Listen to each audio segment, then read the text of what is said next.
Hi, I'm Mr. Pink, and this is a modern synthesis podcast, Xenos Alchemist.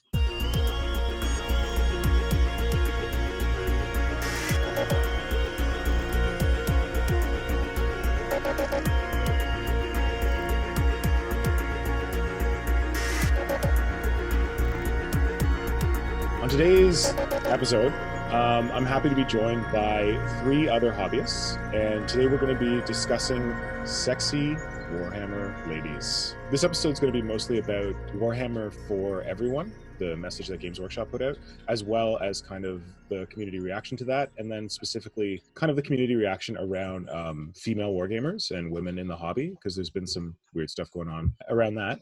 And for this episode, I'm joined by Sarah, who goes by LadyDothPaints on Instagram, by Jen, who goes by Norn.Queen on Instagram, and by James, who goes by High Fleet Horror on Instagram. Why don't we all start by kind of talking about how we got introduced to the Warhammer hobby? Sarah, do you want to start? Yeah, so I'm quite new to wargaming. I've been playing and painting for a year. I was initially introduced to it, like a number of women, by my now husband. So prior to meeting him, where I grew up, I didn't know anyone who played Warhammer or played with miniatures. Like RPGs wasn't really big in my community of friends. And then I met my now husband and ended up going down the rabbit hole, ultimately ending up buying my first set of models a year ago, which was a Tzeentch Underworlds warband. So yeah, since then, just been plugging away at getting Tzeentch for Age of Sigmar, and I'm starting a Sisters of Battle army for 40k. I've been playing a bit of Frostgrave.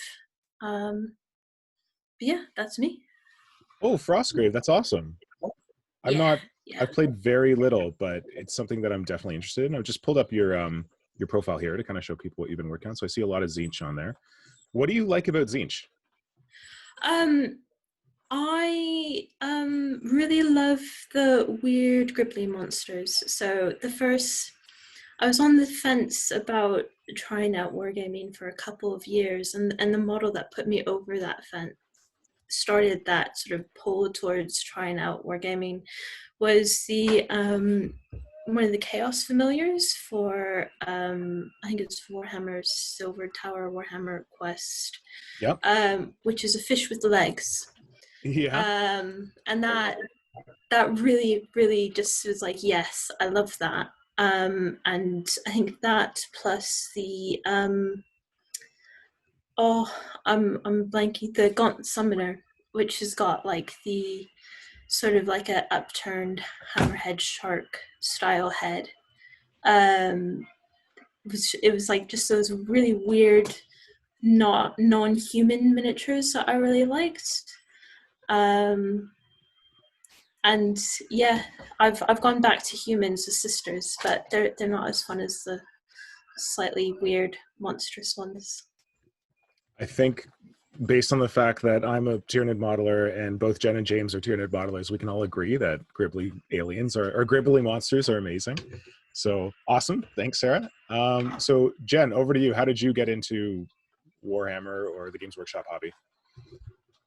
So James introduced me to it, really. I kind of knew it existed a bit, but it's not something that I ever really looked at twice. I don't know. I still haven't really played much of it. I started off doing Space Hulk games with James on his Twitch thing for a bit before I ever painted anything, and that's quite fun. But I'm not really sort of tactical games and stuff, and not really something that naturally appeals to me. I'm not a very patient person at all. And so also like artistic stuff doesn't normally really appeal to me. I'm not a patient enough person to do it. So I never would have looked at it otherwise. But James sort of introduced me to painting, and I half painted that little space marine. I found it very boring. And then he gave me that little Tyranid to paint, and that was much more fun. And so I'm just enjoying painting it, really. I played a little bit of Sick Hill Team. Yeah. With James and our friends. It's quite good fun. But I think the gaming side of it is probably something I'll only do with friends really ever. I don't think I'd want to go and play with people I didn't know or anything. But the painting side of it is really good fun. So yeah, it's quite new to me. Awesome. And I'm really happy that you tried to paint a Space Marine. You found it way too boring, and then you painted a Tyranid, and then you were sold. That's basically my approach to the hobby. Space Marines are boring. Yeah, I tell James that a lot of his models are boring. It's a bit mean, but I'm probably going to buy completely different ones to him. The Nids are probably the only ones of his that I particularly like, and the rest are just boring humans. So what other non-boring kind of like forces are you looking at other than Nids? I bought some, oh god, I can't remember names of things now, and I'm really bad at remembering. They're like little dinosaurs that ride the other dinosaurs. Seraphon.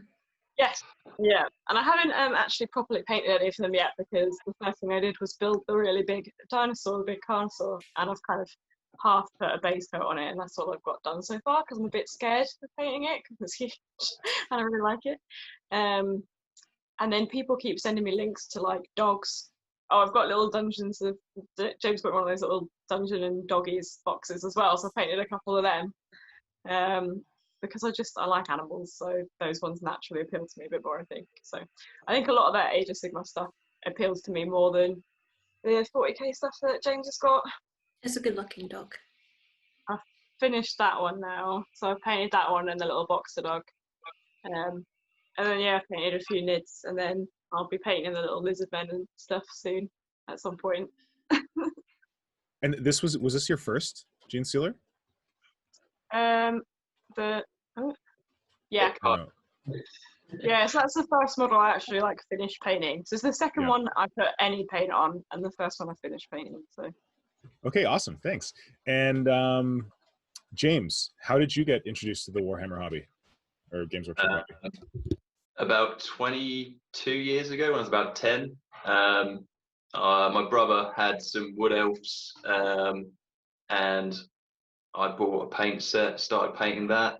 I've got my model. You probably, when you bring up my Instagram, you'll see that I put a post up recently about my first and most recent Space Marine. So yeah, I've been in the hobby for 22 years. I left when I was about like early teens, when I was about 14, 15.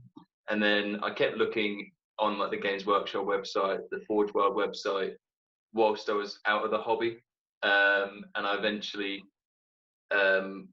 I was in a newsagent's randomly, and they had like a display at the back with a couple of Games Workshop stuff in, and they were selling it at like 50% off. So I bought a Carnifex, found my old paints, started painting that up, and that was 6 years ago. So I just pretty much just sit and paint. That's about it, really. So this is the one, that's your first Marine, and that's your most recent Marine? The one on the left's my first Marine that I painted when I was about 10, maybe 9 years old. And then the Sergeant Jovan that I painted earlier this year. Oh man, I should do one of these. My first miniature is a Termagant, and I think I still have it somewhere. Yeah, I think it's always, I've got the first Space Marine set on my shelf downstairs. Just, it's nice seeing it with all my other better painted stuff to remind myself that it's nice to see progress. And I think it's something everyone should do, is just keep the first model they painted. Don't get rid of it. Don't strip the paint off it. Just leave it somewhere, so then you can look at it later on and go, wow, I've got better at this. That's a really good idea. Because I think some people throw them out. Some people like sell them, but yeah, I'm glad all my stuff just went in my parents' loft, and then I think 3 or 4 Christmases ago, I went up to the loft to get something down. I found a box of Warhammer, and they wondered where I was for an hour, because I was only supposed to just go up to the loft and get something. And I was just like, sorry, I was reminiscing. Cool. Yeah, that's me. All right. And one thing that I feel like I saw on your profile just now that is kind of a throw to the rest, the main topic that we're going to be talking about today, is this lovely lady. So do you want to talk about this one for a second? Yeah, well, that was I just bought both Sister Amalia and whichever other more that is, the limited edition 500th store Lieutenant. I'd primed both at the same time and thought, you know what, I'm going to stick the head of the Sister of Battle onto a Space Marine, and hilarity ensued because some people got rather upset. You can't have this; it's against. And there was a lot more comments on that, which were quite negative about just not very nice things, just because people are. I don't know if I need to don't get like- into them, but Yeah. I don't. Okay. Oh, these are all good. Oh, did you get rid of all the crap ones? Yeah. I may have heavily edited the comments because I don't want hate speech or any bollocks on on my profile. Their call. I can appreciate that. So the main thing that we're going to be talking about today is kind of like inclusion in the hobby and Warhammer for Everyone. And I had a similar experience on my own profile when Games Workshop released their Warhammer for Everyone message. And I kind of had this idea, like having seen the reaction from the community, which is a lot of people screaming about how it was political. I got together with my buddy Evgeny, and we made this comic. And when you talk about like crazy reactions, I wasn't really ready for how many people were going to post angry comments about it. And at first I was like, oh, I'm not going to delete any of these. I'm just going to leave these out here so that everyone can see where these people sit. But at a point I was like, no, screw this. I don't want this happening in my home. So I started deleting comments or whatever. But yeah, I guess what I should do is pull up. Yeah, so the main thing that I wanted to talk about today was Warhammer is for Everyone, the statement that Games Workshop released, and kind of the wave of response that it has elicited in the community, and then specifically how that message and how that response has affected female gamers, and like the kind of weird reactions that people have to things like James creating a female Space Marine. So if you've been living under a rock and you're not familiar with Warhammer is for Everyone, it's a message that Games Workshop released, I believe, on June 4th. There we go. So this was following the events. Sorry, what was that? That's my birthday. Happy birthday, James! Got exactly what you wanted. Very belated. Games Workshop cares. There you go. They give this message on my birthday. So. Hey, and when I saw it, I felt like a gift. I was blown away. I couldn't believe that Games Workshop would do this, that they would kind of step up. And yeah, it was posted on June 4th. It is likely a response to the killing of George Floyd and the events that followed that, and like the huge surge in the Black Lives Matter movement in the United States.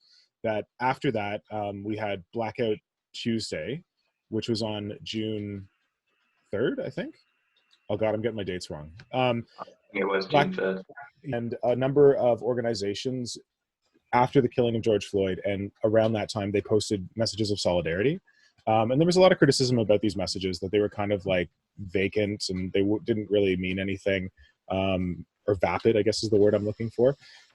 And that it was just companies trying to kind of like jump on this social movement and post these messages without really doing any work related to them. And that was definitely criticism that was leveled at this message as well from Games Workshop. That, okay, that's great. I think if I can just add an extra bit of context to the message, is that on June 2nd, so 2 days before this, Josh Mallet, whose Instagram I'm going to butcher, but it's Megan Edge. Yeah, I'll try and bring that up.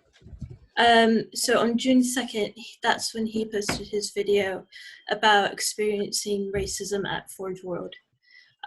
So it was a statement made both in the context of Blackout Tuesday and the George Floyd protests, but also in the context of a Black wargamer talking about his experiences of racism from a Games Workshop staff member at a Games Workshop event.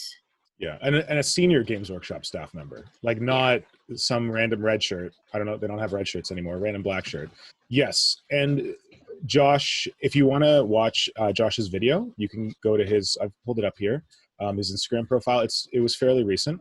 It is Omegon Edge. He's really into Alpha Legion, and it was kind of this event that happened. There was an event at Warhammer World, and there was an Alpha Legion reveal. He got really excited, and there was a really bad, not amazing response to it. So you can go watch his video.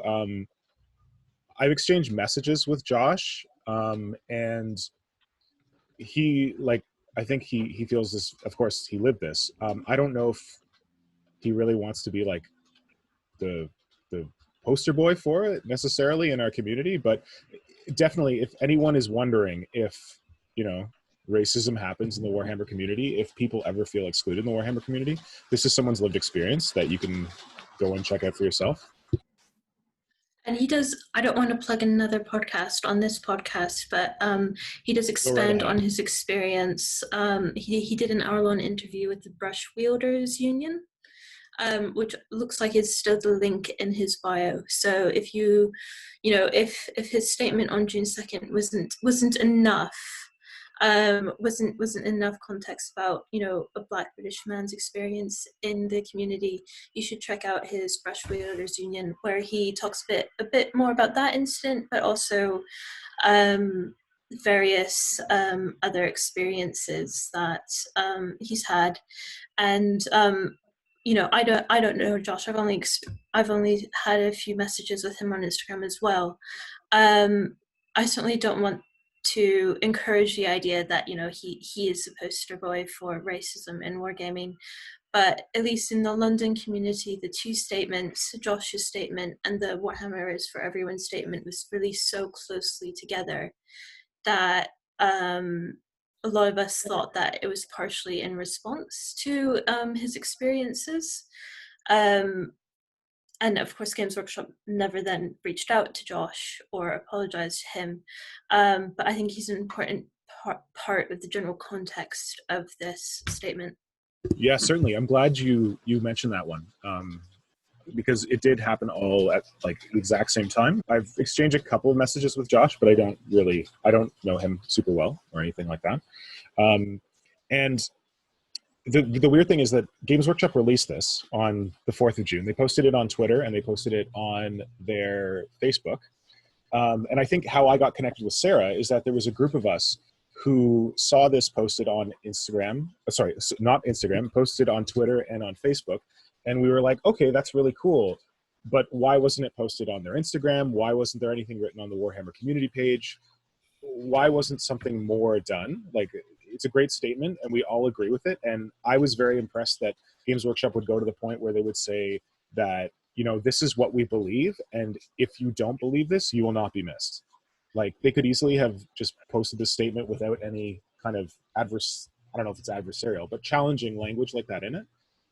So yeah, a group of us started commenting on the Instagram profile and just kind of asking Games Workshop to post this amazing message on Instagram as well. So that's how we got connected. But I think, and they never did. They never posted anything on Instagram or Twitch or Warhammer community. And sure, Games Workshop can make their own content decisions, but at the end of the day, if you really believe a message, everywhere you don't post it is going to be used by people who want to deny it, who want to say that, see, they don't really mean this. Like, if they really meant this, why would they only post it in this one place? So we were really hoping that they would kind of uniformly post it everywhere so that no one could deny their convictions. But this is probably a good jumping off point for the other thing that you're involved with, Sarah, which is No More Damsels.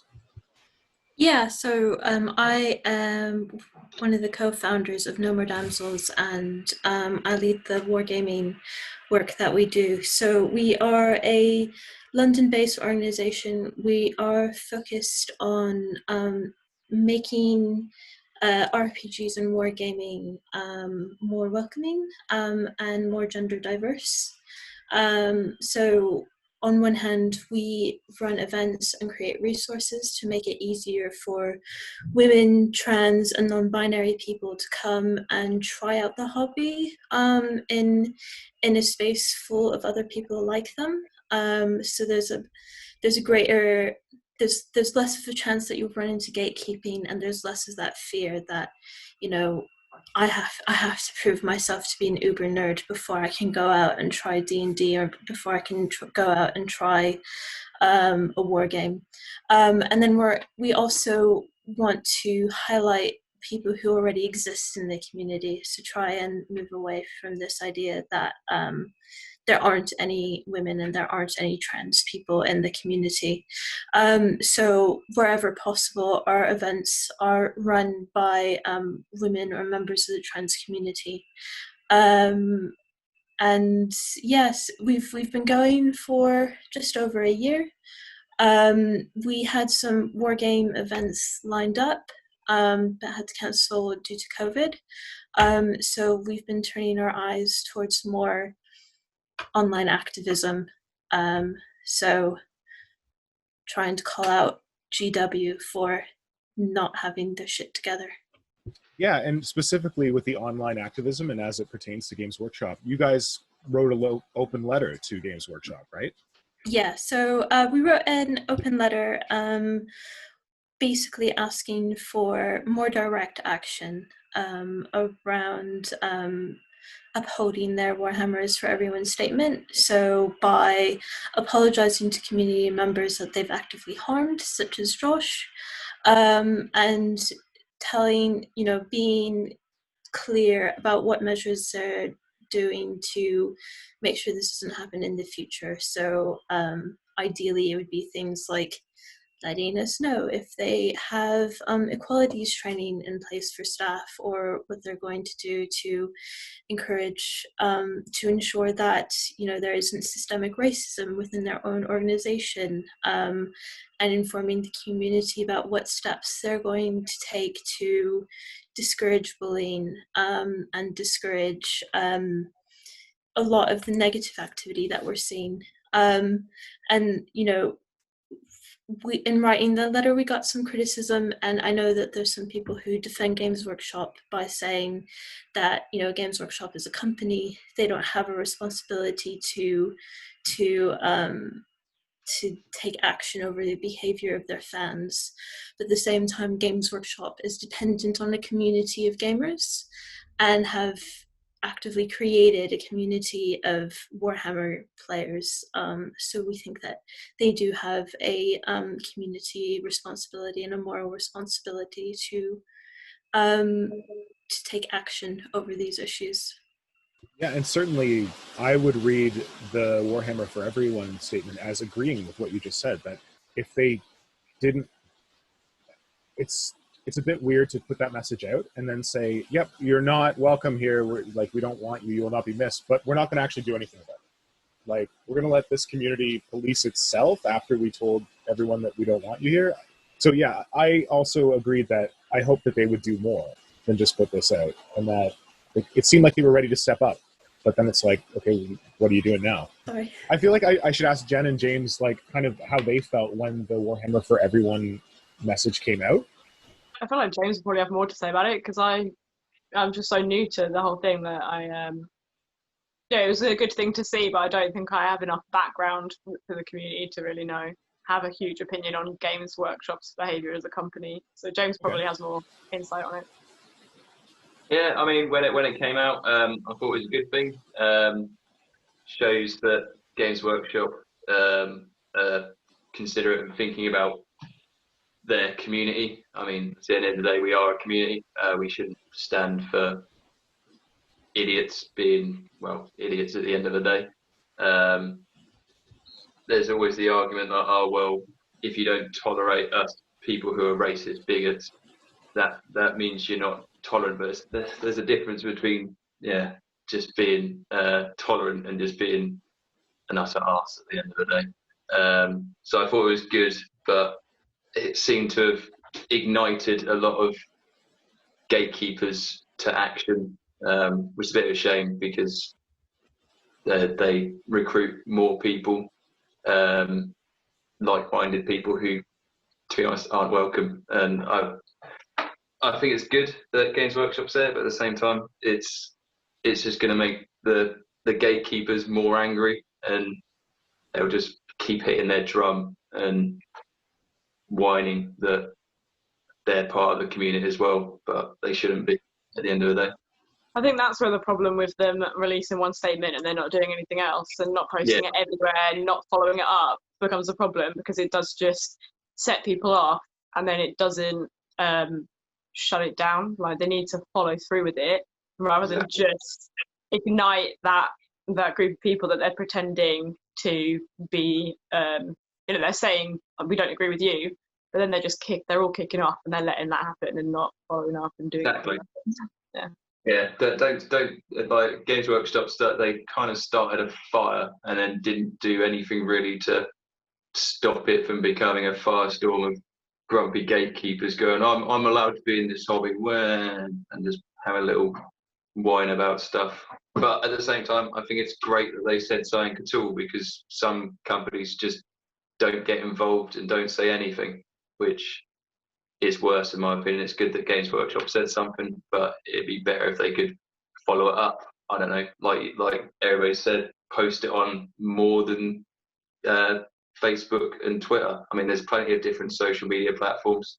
There's plenty of other ways they could say it. They could release it as a statement. They could put it in a white dwarf, put it on their community website, but they didn't. I think it was just a bit lacking, if I'm honest. I would definitely agree.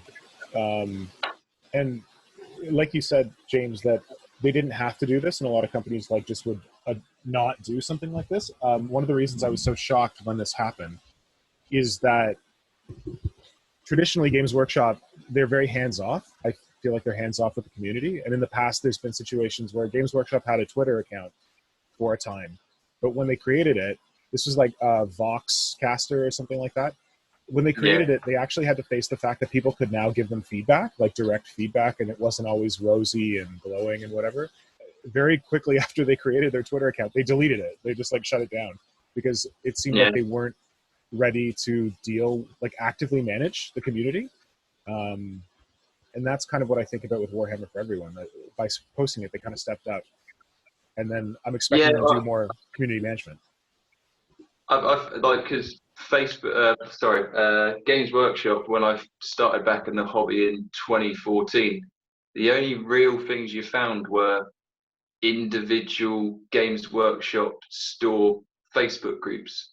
They didn't have a Facebook, they didn't have an Instagram, they didn't have a Twitter, which is really unusual for such a large company to not have much in the way of a social media presence, which I just found a bit odd. But that's why I think in some ways they're still a bit slow on it, because they've only been on social media properly for 5 years. So I don't know. Got to give them the benefit of the doubt. Maybe they only got 2 people working in their company as a social media people. Yeah, and that could well be the case, that it could be kind of an understaffed role, or it could be a role like I work in social media. There's 2 sides to it. Like, people look at it, they're like, oh, social media, we need to post content. But then once you post that content, there's also a community management piece where people are going to react to that content. And if they post angry comments and you just delete them or you just leave them there, it looks bad on you. Like, at a point you need to step up and respond to them. And you can respond to them with canned formulaic language. Like, when Josh sends them a message saying, hey, I had this problem, what's going on? They could respond to him and just say, hey, we're working on it, we'll update you. But to not respond at all sends a message as well. So it could be that the social media role is under-resourced there. But if they want to be present on these social platforms, you'd expect them to be a little more social. We talked a bit about gatekeeping. Though Jen and Sarah, you both said that you joined the community fairly recently. Have you had, in your short time in the Games Workshop community, have you ever had experiences with gatekeeping, whether directly towards you or witnessing it for other people, like friends, associates? Like, we mentioned the Josh example, but what about gatekeeping based on gender? I haven't had anything too direct. I've had a guy who I've played a game against a guy at a club who it wasn't the best game that I've ever had, but in my favor was that I was playing Zinch, which for Age of Sigmar is endlessly complicated, and he had no idea how Zinch worked. But he went on to play a game against another woman that I knew, who was attending the club, and he knew the rules for her army. So he was doing things like explaining the rules of her own army to her, cheated her out of a turn, and was just like, very, very much your typical mansplaining sort of deal.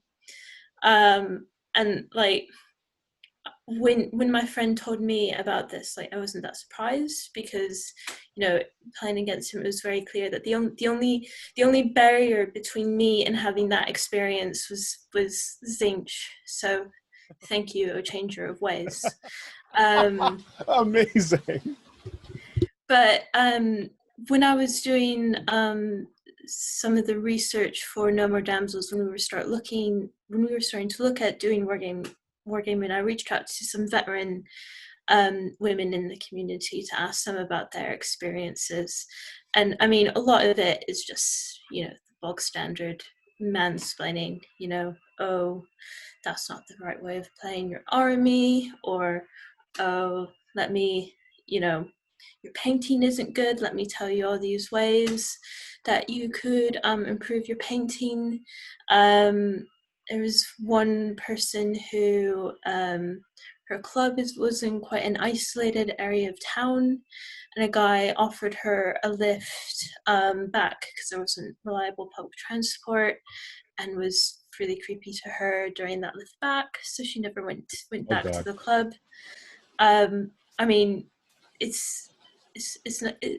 I mean, to me, it's like the normal things that you would expect from someone in the nerd community. I don't know what Jen's experience has been, but I think every woman who's gone and played a game against someone she doesn't know, or against a friend she doesn't know very well, has run into at least someone who has tried to insert their nerd dominance over the game. And it's unfortunate, and it can, for the women who have really bad experiences, it can drive them out of the hobby.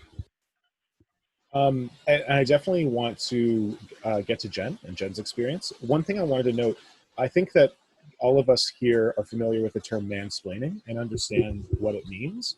But in case there's anyone who's listening to this, I would wonder if you could kind of like share what mansplaining is. But more importantly, I think someone, even if they knew what mansplaining was, a man, like, could look at it and be like, oh, well, they're just being helpful. Oh, well, they're just trying to, like, help you, whatever. If you or Jen could go into the issue with mansplaining when it comes to how it makes you feel, like where that kind of, yeah. So if you could just kind of give a brief overview of mansplaining for anyone who doesn't know what it is, and then kind of go into the issue with mansplaining. Do you want to start that off, Jen? Yeah. So I think I like you've brought that point up, actually, because I think one thing that a lot of people, when you say about mansplaining, I think they always think people say that a lot, or they're just helping, they're just trying to explain. How do they know whether or not you know? And I think it's one of those things where it's hard to explain to men that when someone's explaining something to you because you're a woman versus just being helpful. And they're not always doing it like with any hostility. Sometimes they probably think they are being sometimes they are being condescending and rude. And it sounds like that example that Sarah was just explaining was someone probably trying to show that they know more. But sometimes people think they're being helpful, but it wouldn't occur to them to explain it if they just came across male hobbyists. They would just assume that they maybe knew. And so that's the difference, really, between just explaining something to somebody who might not know and trying to help them, versus explaining it to them because they're a woman and of course they don't know.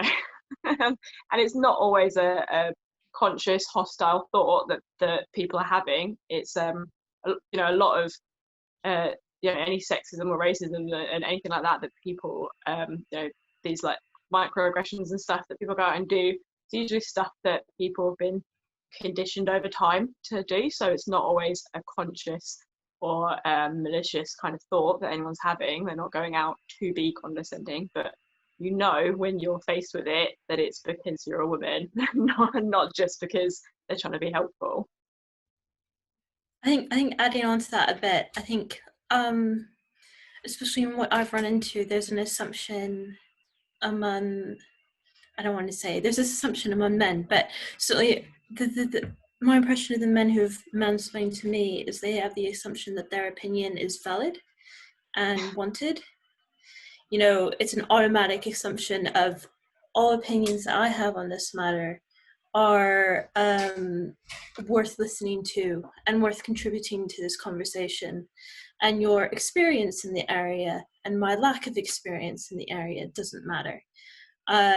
So, I mean, you know, there's hundreds of examples of this. You know, there's a great example of someone trying to tell Mary Beard, who if you're in the UK, she's on the BBC all the time because she's a classics professor and she does all the BBC programming on ancient Greeks and Romans.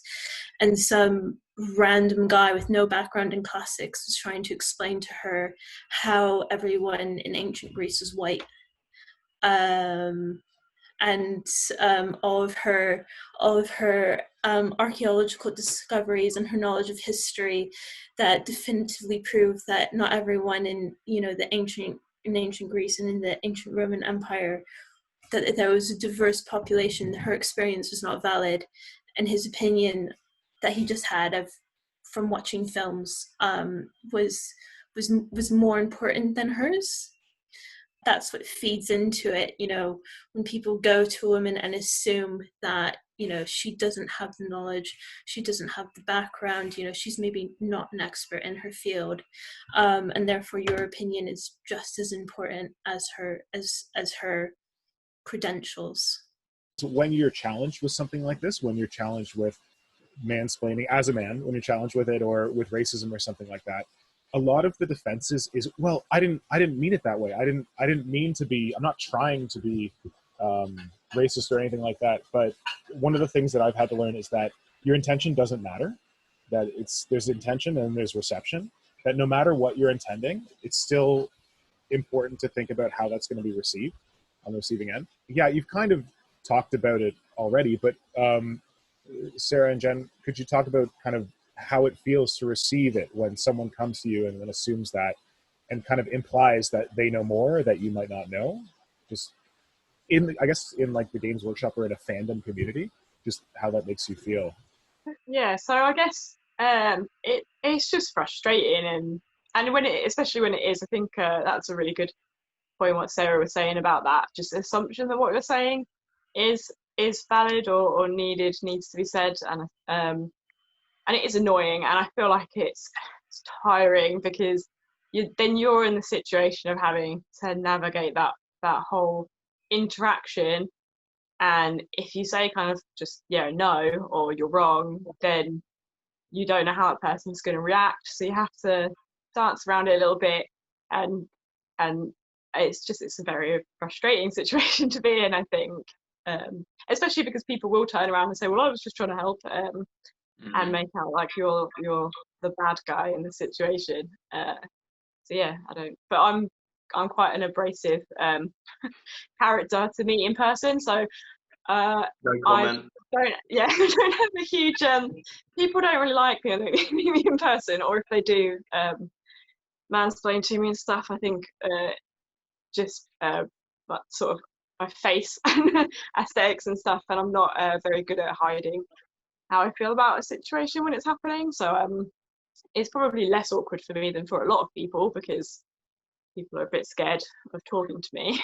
But yeah, it's a frustrating sort of situation, I would say. I think it also adds an element that when you're going into a nerd sphere, you have to prove yourself that, you know, you are enough of a nerd to be able to sit at the table with these guys.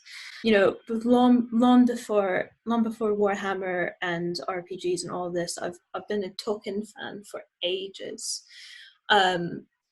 You know, full on memorizing some of the poetry level fan. And I met someone at a library I was working at the time who was doing research on different translations of The Hobbit. And so I struck up a conversation with him, being like, that's cool. That sounds like such a great research project. I'm a big fan of Tolkien too. And then as soon as I uttered those words, his first question is, oh, really? How many times have you read the Silmarillion? And for me, I'm a big rereader. I lost track of how many times I read The Lord of the Rings when I hit 14.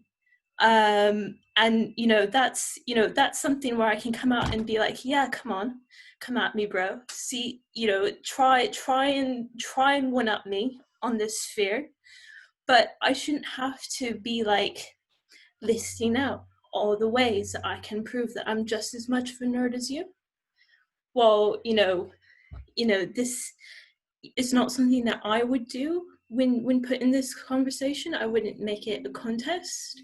And one of the big things that I was concerned about when I started playing wargaming, when I started playing Age of Sigmar, is I don't want someone to dismiss me because I haven't been in the hobby since I was 10, and I haven't read all of the Black Library books, and I only have 2 armies. I don't know how to use an airbrush, and I don't, going into these spheres, I'll go into a bit of a defensive mode of being like, hey, I'm a new player. I'm just going to be upfront about it. I have no idea what I'm doing, to try and head off that sort of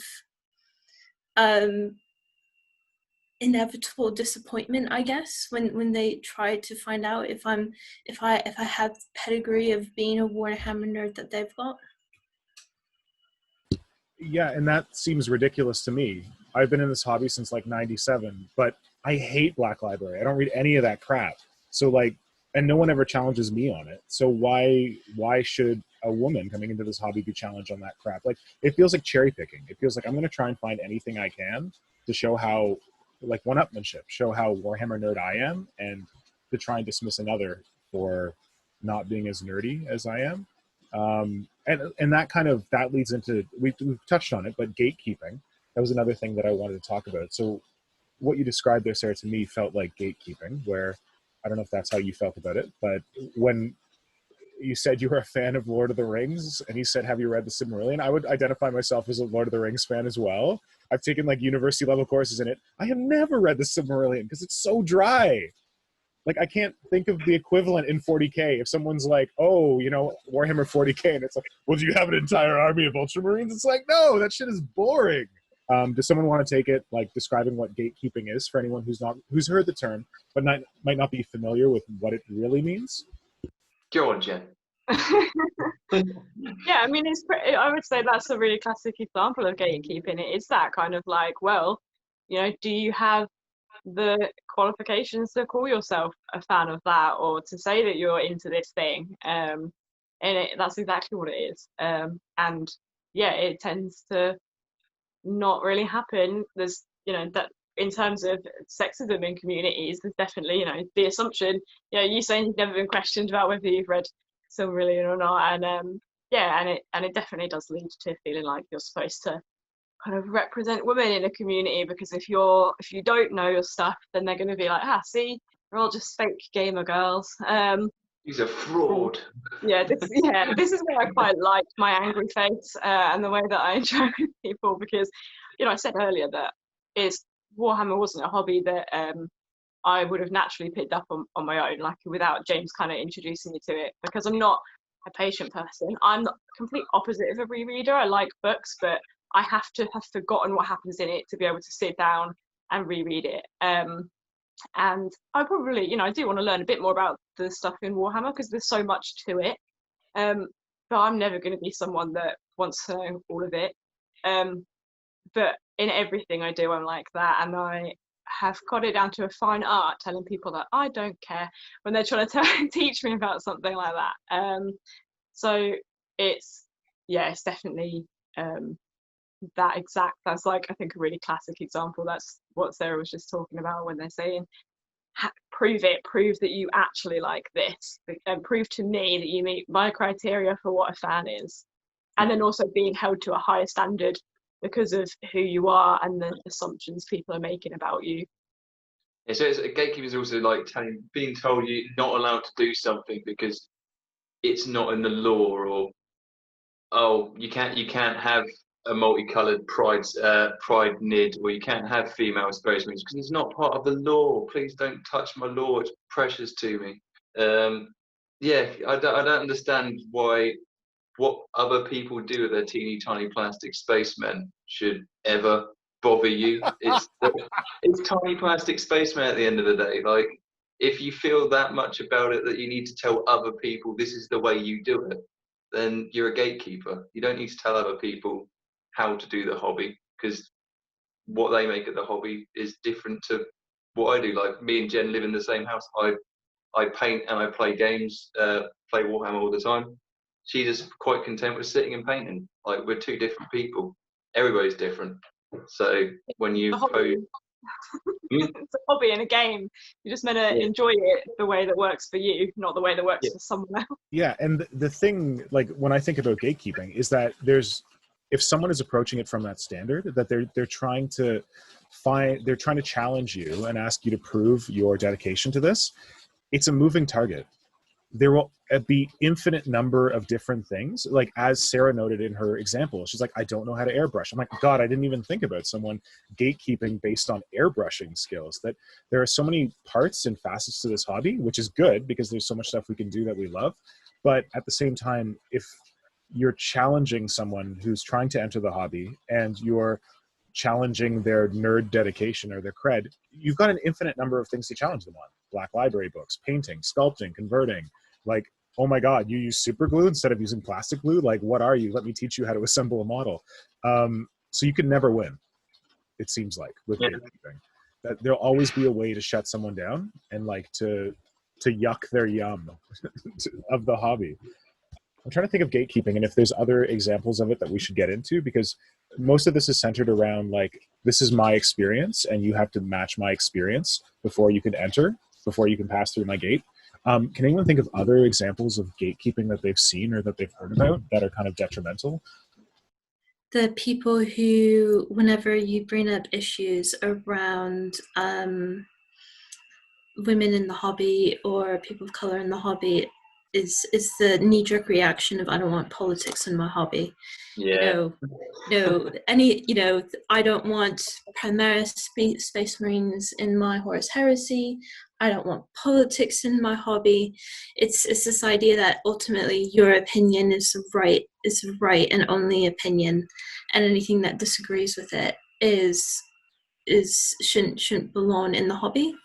There's a woman on Twitter, Kirsty Peterson, who goes by the Black Kirsty. I saw her tweet that she did a while ago. She's a black painter in the US, and she posted a tweet saying, you should paint diverse miniatures. You should paint diverse skin tones in your army, because you never know who might need to see that. And then someone commented underneath that, I paint my miniatures how I want to, which is white, like me, which is just completely missing the point. But it's this idea that anything outside your own expectations for the hobby, or your own opinions of the hobby, is invalid and wrong. Also, again, Kirsty Peterson is someone I've never had a conversation with her, but she has such great mum vibes on Twitter. I highly recommend following her. Pulled up her account. I found her recently and started following her. So if anyone is looking, you should definitely follow Kirsty on Twitter. So yeah, it's at Kirsty, Kirsty, KRISTY PETERSON,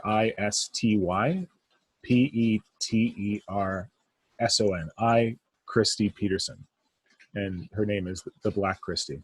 The other thing that I wanted to mention or get into on this episode was, and the event from which we were taking the title of this episode being Sexy Warhammer Ladies, is the idea that we talked about kind of women trying to enter the hobby and how they can face gatekeeping and all these challenges.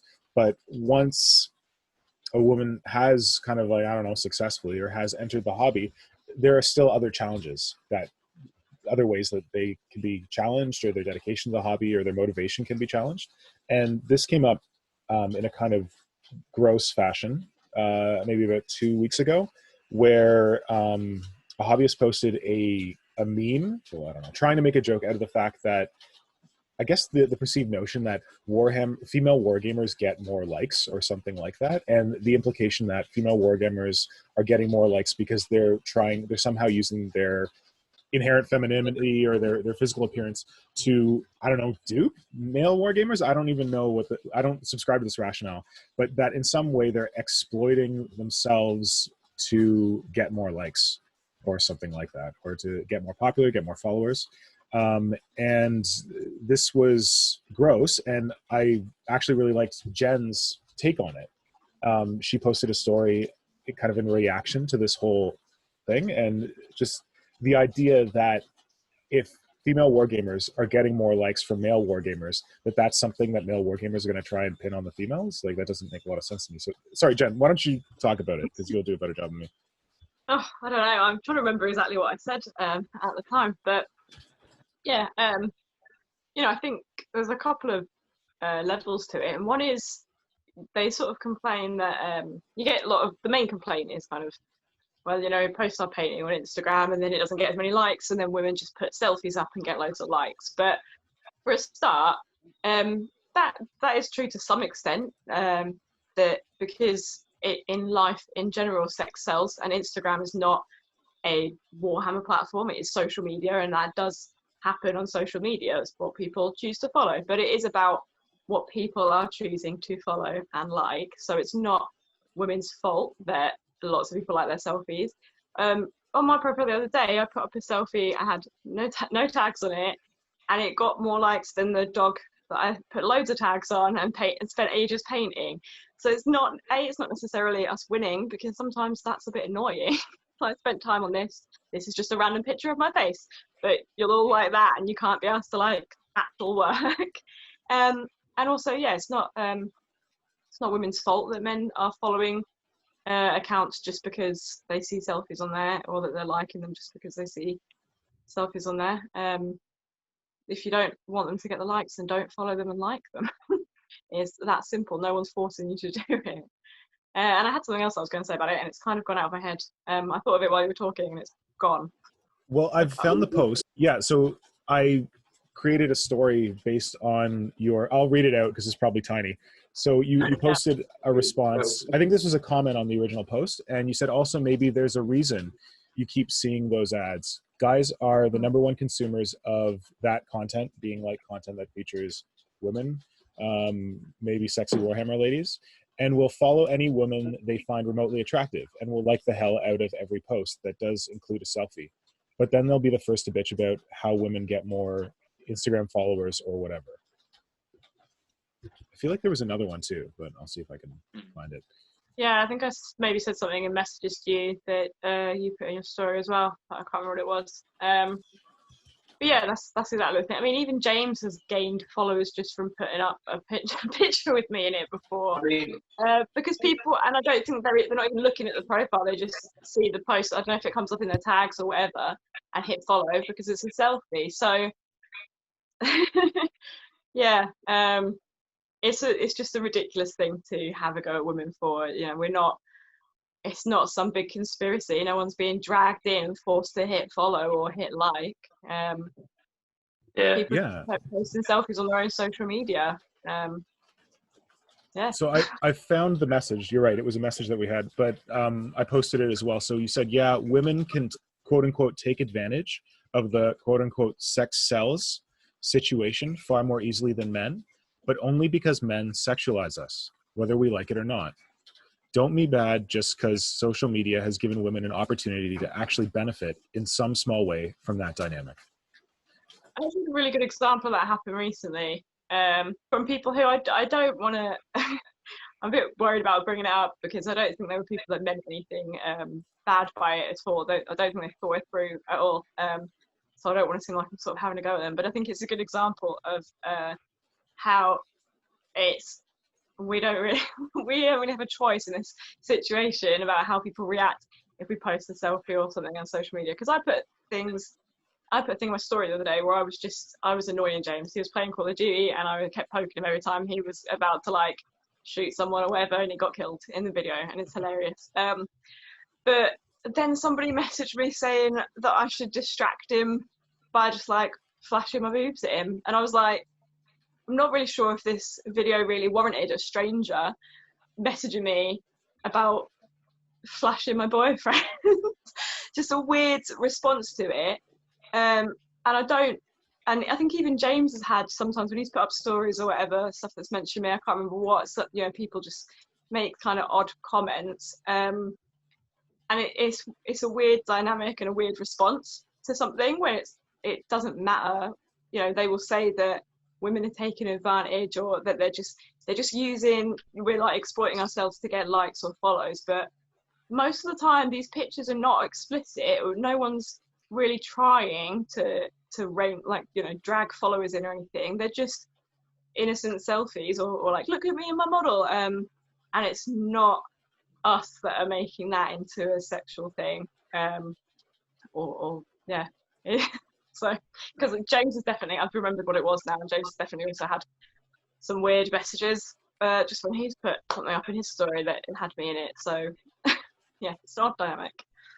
Do you remember that example, James? Like, because that was when I put because you got that dress and you put it on your Instagram on your stories, and then you tagged me in it, so I shared it on mine. I had 2 people message me just saying weird like stuff, and I asked as soon as you question them, like I'm guessing this is what women have to deal with on social media. You get stuff which probably sounds a bit, if you said it to someone in the street, you'd be like, you're a bit weird, mate. So I questioned it, and they're like, abort, trying to get out of what they said and try to backpedal. And it's like, hey, I knew exactly what you were trying to get at, because I'm also a bloke. When that whole thing happened the other day, one of the things that I shared in my story was a song called Invitation, and the whole point of the song is that the lyrics in it are like, I can't even wear my skin without men asking where I've been and stuff like that, and the point is it's not an invitation. And I think I really like the sentiment of it, because that's exactly what happens with Instagram, and when men are saying that, you know, they're taking the fact that women maybe post selfies as it, and, you know, putting that dynamic on it and saying that it's, you know, just trying to get followers or whatever. But people wouldn't say that about a man necessarily posting a selfie. And these sort of messages and comments and stuff that you get, or James was saying about how if they said it to you in the street, you'd be like, what? Why are you saying this to me, you weirdo? But they take the fact that, you know, I'll put a picture of my face or whatever on Instagram as permission almost to just come and message me and say weird stuff. And it's not. I'm allowed to have a face and I'm allowed to wear a dress. That's okay, and it's not an invitation. I can't remember if it was James. I think it actually might have been Ryan Paints. He does a lot of like Jesus Are Called. And when I was posting that story about this topic, I think he messaged me and he said that he's had messages from female wargamers who pretend to be men on Instagram because they don't want unsolicited messages from like random weird dudes who just decide that they're gonna randomly message female gamers. Like they don't feel comfortable being a female wargamer within this community because of the unsolicited, this implicit invitation that because I'm a woman, you're gonna send me random shit. And to me, like that was one of the things that really motivated me to want to do this episode, just to make it clear to male wargamers what female wargamers have to put up with, just by virtue of being a woman. Like the kind of messages that a man would never get. Like no man would ever be like, hey, like I'm just thinking about that example that you gave where the guy messaged you and it's like, oh, why don't you like flash James? if a dude was poking another dude playing Call of Duty, I'm going to bet you a large sum of money that no one would message him and be like, hey, why don't you flash him your balls? Like, that's a great way to distract him. Like, guys won't do that. And why is it okay to do that to a woman? And another thing that you sent to me, Jen, in that message conversation is, and like, I think this is one of the things that most put it in perspective for me, was I think you said something like, they can have all the followers they want as long as I can walk home safe to my car. As long as it's nighttime and I'm walking my car and I don't have to worry about some asshole accosting me or coming after me, that you can have all the followers I want. Like, that's all I want. And yeah, I don't know. Do you want to talk about that? Yeah, no, I think that's, yeah, I remember saying that. That is one of the things that I popped into my head a lot of the time in this conversation. I'm kind of like, you could, because that's the accusation is kind of like that we're winning in this situation somehow because we get Instagram followers, and maybe getting followers or whatever, you know, if that's your goal, if you're on Instagram and you want to build a brand and get followers, then that's great. And yeah, some people do choose to self-promote with images of themselves, and if they want to, that's fine.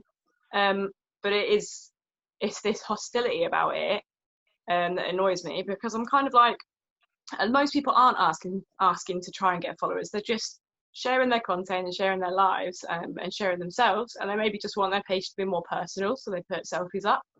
And yeah, that it is just a case of, well, okay, maybe I could if I wanted to gain Instagram followers more easily than some men in the hobby, because I could put up some selfies, but I would rather it was the other. But that's only because, like I said, you know, we're being sexualized by men, and there's a lot of downsides to that, very real downsides and dangerous downsides to that in reality. So I think the fact that people could do to just get over it, the fact that maybe people get more followers on social media more easily if they're a woman, if they can you know, self-promote in that manner on social media, that's kind of not really a big deal, even if that dynamic is true. A lot of people aren't actually doing that in the hobby, but even if they are doing that in the hobby, I don't see what there is to be angry about, really. It's just Instagram for a start. And yeah, there's a lot of downsides that come with that, with being perceived that way by other people. Not just downsides, like you said, possible dangerous situations that when you send someone a message, a complete stranger on the internet, telling them that they should flash someone their bits or whatever, that is not a casual statement. That is an extremely problematic thing, and it's not okay for male. In case male gamers need to hear this, that's not okay. But the other thing that I loved about your statement, Jen, is that you talked about men are going to do this anyway. They're going to sexualize women. There's no consent. They don't ask women if they want to be sexualized. So when you see, like, the other thing that came up around this whole sexy Warhammer ladies thing is that some sexy Warhammer ladies have recognized that men are going to send them these stupid messages, is going to like everything they post with their face in it, and they've monetized it, and they've created these OnlyFans accounts, and they've been like, and it was just so amazing that you've got this situation where men are sexualizing women without their permission, and they're coming at them in their comments. So why shouldn't women find a way for men to, like, if they're going to be doing that anyway, like, create an OnlyFans account and make people pay to send them creepy messages, because otherwise guys are just going to be doing this, like, anyway, whatever. But but on social media and OnlyFans stuff as well, it's a safer way, and a way where women can consent and they can decide what of themselves they do want to share versus don't want to share, and they can block people if they want to. They can choose whether they let people. They can choose what people see, how much of it they see, when they see it, and they can consent to it. And I think that's the thing. You know, historically, there's not been that opportunity for women to be sexualized in a way that they have control over. So it is frustrating that people are now angry at that situation just because you're not supposed to be able to decide when and how I can sexualize you. I'm supposed to just make you uncomfortable in the street. I think as well on the note, especially of OnlyFans, you know, sex work is a business, And, you know, Instagram doesn't have to be one thing. You know, if you're using your Instagram account to promote yourself and the things that you make a living off of, you know, there's nothing wrong with you posting seductive selfies if you've got an OnlyFans account and you want people to go and follow that. You know, we're entering a recession. A girl's got to do what a girl's got to do. And you know, there's nothing wrong with running an OnlyFans account if that's the choice that you make.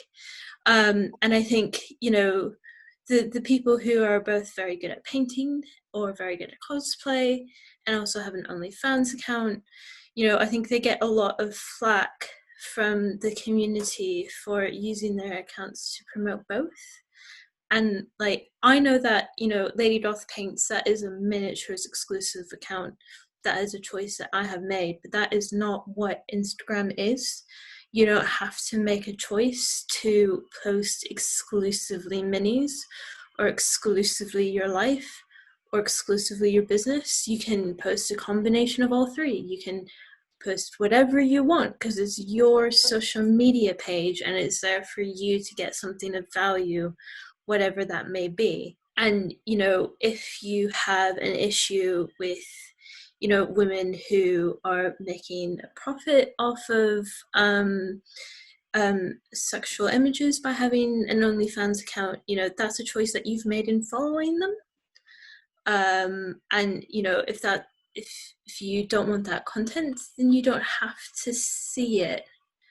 And, you know, I haven't seen any examples where I felt like that woman is using her tits to promote her miniatures.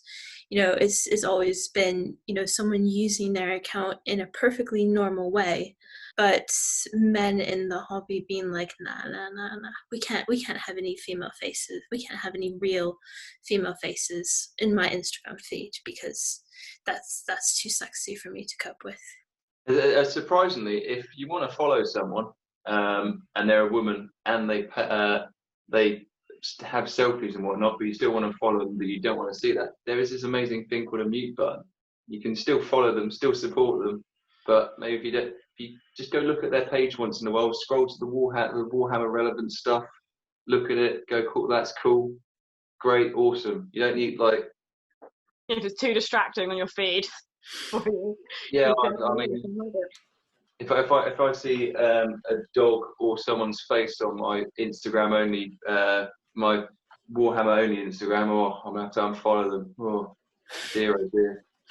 And it's just ridiculous for me because the men who are getting pissed off about this only have themselves to blame. Like maybe the guy who's pissed off doesn't ever look at sexy ladies, but the reason that this stuff is happening is, like, as Jen said, sex sells. And like people say sex sells flippantly, and I don't know that they really think that deeply about it, but it's true that men respond to these images, and that's the reason that these images are so used in media and in advertising. So it's just the situation where, as Sarah noted, that like this is a business, that some people might approach this as a business. And I know you didn't mean this, but I don't want to like saying like a girl's got to do what a girl's got to do. Like sex work is work, as you mentioned before, and we have this puritanical view of it, but there's a reason that it exists, and there's a reason that people can have their livelihood based on sex work. And there are like, this is a very like, it's a deep topic, and I don't know that we're going to go as deeply as it needs, but there are women who choose to be porn stars as their career. And is it problematic that a woman can make her career out of being a porn star, that there's enough men out there that are willing to pay for it? But there's women who do this not because it's like, oh, you know, times are tough and I need to make some money, but they're like, yeah, I enjoy this life. I'm going to choose this life. And when it comes to like the OnlyFans stuff in the Warhammer community, that's a choice that people can make, and that it's fine, and it's not like anyone's place to judge them for it or to shame them for it. And it kind of, I don't know, it makes me laugh. It feels like it comes full circle that we got these gatekeeper men who might be trying to keep women out of the hobby. Women get into the hobby, and all of a sudden there's this community of almost exclusively men. And they're like the perfect audience for if you want to do something like OnlyFans, if you want to create a business out of that, this is your audience. So it's kind of the most genius marketing plan ever if that's what you're going for. And if you are, that's fine. Like, more power to you. I think with the Tabletop Inquirer, they poked fun at this whole sexy Warhammer thing in a post. Like, it's the same people who complain about this probably have several tabs of other illicit stuff on the same browser. Like, they're complaining about women posting selfies on one tab, and the other tab they've got hentai tentacle porn or something. There's some people who seem to be up in arms about it are probably the same people who are looking at images of women for free rather than supporting women with their on their OnlyFans. That's the one. I've just pulled up the post. Yeah, so if you're not familiar with Tabletop Inquirer, they are a really awesome parody account on Instagram and I think on Twitter as well.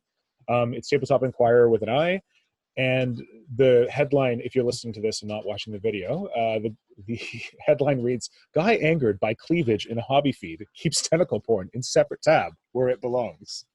And yeah, I love it. It's apparently I didn't love it. I need to love it. There, I loved it. It's the idea that like you can separate these things and that this is people are doing this anyway. And like, why shouldn't it be in your magical Warhammer bubble, which, like we talked about before, people are trying to keep politics out of their magical Warhammer bubble. Are they also trying to keep sexuality out of their magical Warhammer bubble? Yeah. Well, there was a Tabletop Inquirer always seemed to be very good at quickly making one of these fake, like mock satirical posts. There's another one about like female wargame, a guy upset about female wargamer, and in the little description she's got like perfect blends and stuff, and he's painting just by dipping them in a pot of paint. Is that the Golden Demon one? I think. Yeah, still one. I'm trying to find it. Yeah, it's like woman who has like tons of golden demons has clearly only got them because she looks pretty. Yeah, and then why can't I find it? They post so much. It's probably here we go. Opinion: she only has that many followers because she is a girl. And then the caption is, first of all, she's probably only in this hobby because of her boyfriend. Second, just look at her account. She's obviously using her body to get followers. Every other photo has her sexy girly hands in it. Absolutely shameless. Those cucks just eat it up too. Why else would 9,000 people want to look at her stupid, flawlessly blended models? I've been showing photos of my orcs dipped in wood stain for 3 years, and I still only have 53 followers, and 4 of those are my other accounts. How is that How is that equality? Craig Chadsley, lead associate executive guest hobby commentator.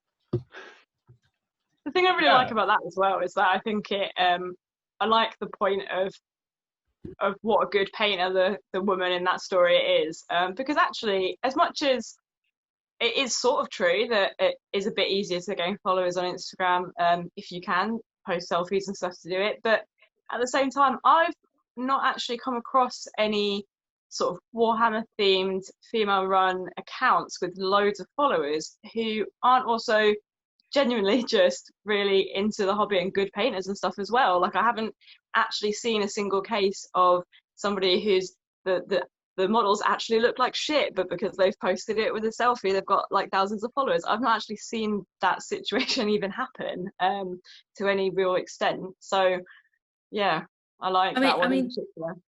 This is it. Like, it's, you post a picture of your face and oh no, it's the end of the universe. You're using your female beauty to seduce all the followers.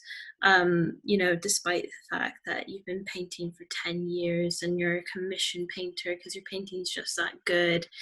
It just doesn't make any sense. It is just people using their account how they want to use it. And people are upset because there's ladies in their feed. Like, I think that it's just a sign of how much further that we as a hobbyist got to go in terms of normalizing that women may end up in your feed. And that, 40K isn't always the most important aspect of their life, and they might want to post about something else. Yeah, I think also people need to realise that it is social media at the end of the day, because again, a lot of the people I see that have a lot of followers, whether they're men or women, they put a lot into their Instagram account, a lot more effort than I would ever put into my Instagram account. They post really, really regularly. They're doing a lot, and they're on there a lot. And I feel like I'm on my phone and on social media a lot, but I am not putting out nearly as much content as these people. So a lot of the people I see that've got it, they know how to work social media, and they are putting the time and effort in. And self-promotion is hard, and it takes up a big chunk of your life if you want to actually get thousands of followers. So I think this idea that Instagram is supposed to be, or the Warhammer community on Instagram are supposed to behave by only acknowledging people who have just, the gatekeeping thing of that are hobbying the right way. They're the only ones that should get the acknowledgement. Well, it's not, it's not a Warhammer painting competition. It's just Instagram. People that know how to use Instagram well are going to get Instagram followers. My hope in having you all on and talking about this subject is to help people learn, because like I think of myself as an advocate for this kind of stuff and like as an ally, but it is the case that I had to learn this stuff, that none of this is inbuilt. And I think Jen and James, we've talked about how like James has also been in that situation where there's a lot of like, as a man, as a white man, there's a lot of stuff that you need to learn, and like learning is hard, and you're going to feel awkward as a dude. You're going to be like, oh shit, did I screw up? Like, did I do this wrong? And you probably did. And that's okay. Like you can move forward from that. And like, this is an experience that I've had both as like a man and as a white man. I'm married to a woman of color. And when we started dating, I had to learn a lot of stuff, and it was really hard. And a lot of that was me being like, oh my God, have I done racist things? And I had. And you can react two ways to that it's normal to feel challenged, and it's normal to feel like maybe very guilty. And that I've had situations where I've been like, well, I might as well not even try because I'm just going to screw up. And that's cool. And like, you need to keep doing the work, and you need to keep moving forward and pushing through. And on this topic specifically, I want to admit that when I first saw like the sexy Warhammer ladies with OnlyFans, I felt really weird about it. I was like, I don't know about that. I don't know how I feel. And something that really helped me, that I would recommend that anyone watches, is on my Instagram profile, I have a saved story for sexy Warhammer ladies. And it talks about, there's some of the posts that like Jess has shared, and like kind of the post that started this, or kind of started a lot of this. But one of the things that I shared in that story is a video by, Kicked Out of the Hood. So he's on Instagram, and his handle is Kicked, so KICKD, out, OUT, of, OF, the, THE, hood, so Kicked Out of the Hood, but no E in kicked. And when I was having issues with this, I watched this video, and he did a brilliant job of just saying that, like I said, there's nothing wrong with sexy Warhammer ladies, and that if you have a problem with it, if it makes you feel uncomfortable, that's your problem. That's not the woman's problem. That's not the account's problem. That you need to work on yourself, and you need to maybe be more open-minded, more accepting. So if you check out Kicked Out of the Hood's Instagram profile, you'll have to scroll down a bit to find this video. But I also have it in my story, so you might be able to find it from there. But definitely watch it. It's a 10-minute video, but it's just about letting people be people and not judging them for what they choose to do.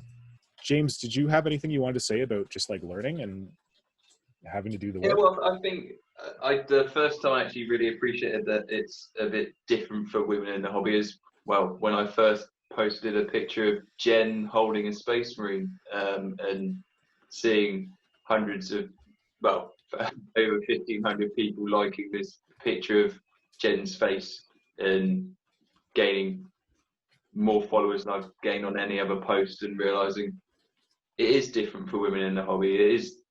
It's a completely different ball game.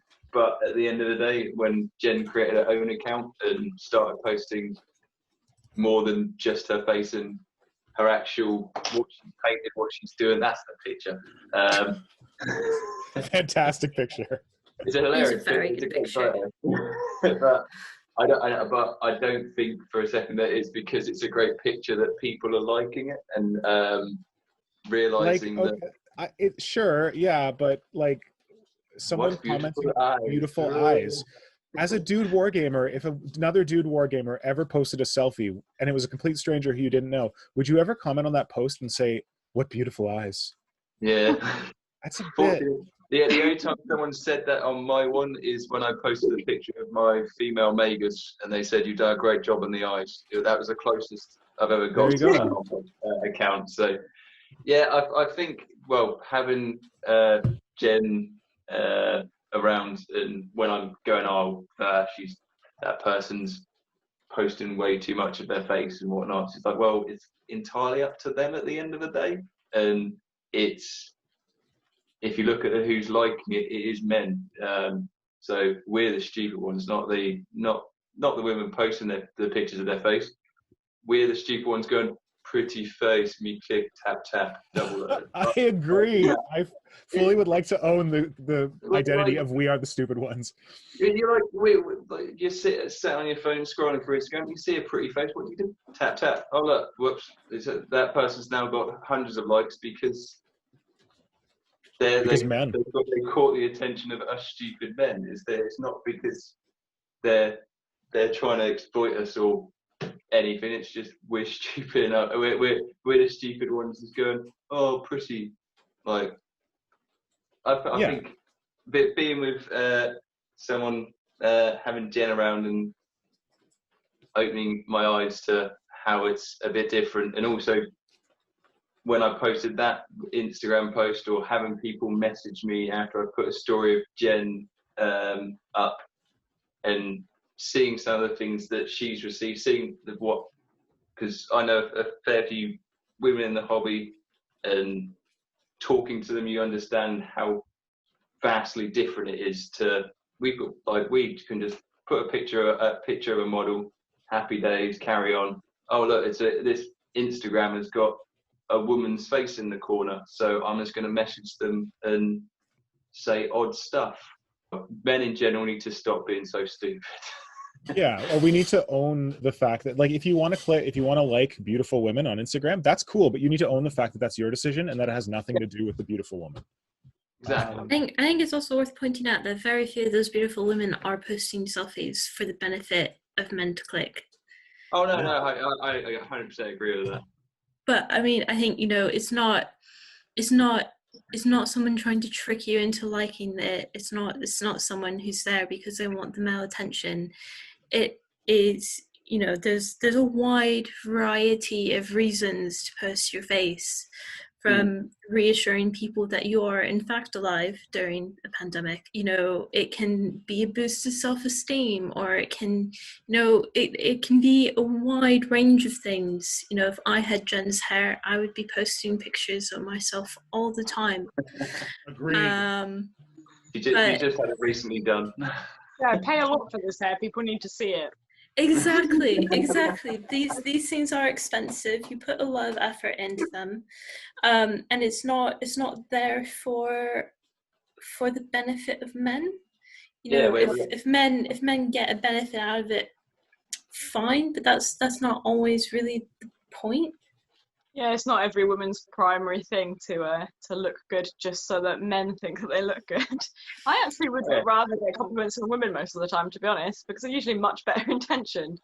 But yeah, it's, if women want to post selfies and they want to self-promote, and that is the audience that they're looking to get, that's great. But it is definitely not every woman's intention just because they exist and have a corporeal form to get likes and attention from men. So yeah, I mean, someday like some women could initially just post them because they've taken a really good photo of themselves, just like, I really like this photo of myself, I'm gonna put it on my Instagram, and they just want to share them being happy with themselves at the end of the day.